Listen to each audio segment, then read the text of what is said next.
महंगाई की वजह से। और वो क्यों है, मैं जरा फिर से लोगों को बताना चाहता हूं कि वो मुल्क को जो बचाया जा रहा था इमरान खान से, वो जरा देखेंगे बचा के किया क्या मुल्क के साथ।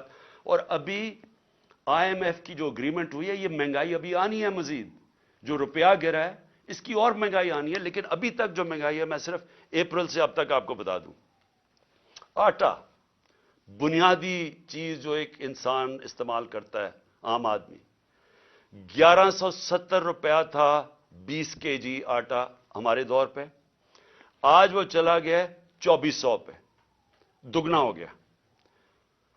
घी 470 रुपए का जो घी पर केजी था हमारे दौर पे, आज 550 पे चला गया केजी। लेकिन जो सुनने वाली चीज है वो है, हम इंपोर्ट करते हैं पाम ऑयल। पाम ऑयल की कीमत इंटरनेशनल मंडी के अंदर आधी हो गई है।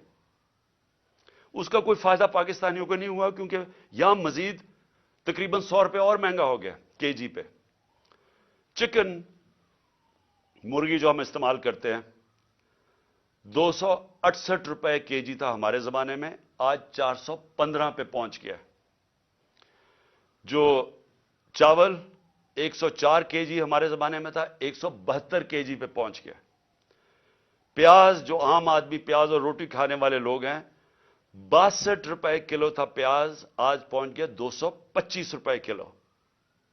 दूध, जो बच्चों के लिए बहुत जरूरी होता है, बच्चों की हड्डियों के लिए, 117 रुपए लीटर था, आज 153 रुपए लीटर पहुंच गया। जो आम आदमी इस्तेमाल करता है, क्योंकि गैस सिर्फ जो पहुंचाई जाती है घरों में, वो सिर्फ 27% घरों में गैस पहुंचाई जाती है पाइप के जरिए, बाकी लोग सिलेंडर इस्तेमाल करते हैं। तो जो हमारे जमाने में 2470 रुपए सिलेंडर था, 2470 रुपए का सिलेंडर, वो आज 3400 रुपए पे पहुंच गया, 3400 रुपए पे। बिजली 16 रुपए यूनिट हमारे दौर में था, आज 36 रुपए यूनिट पे पहुंच गई है।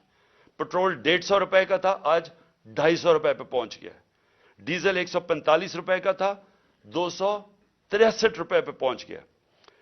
डॉलर, और जिसकी वजह से बहुत जो महंगाई आ रही है, 178 रुपए डॉलर था हमारे दौर में, आज 270 पे पहुंच गया।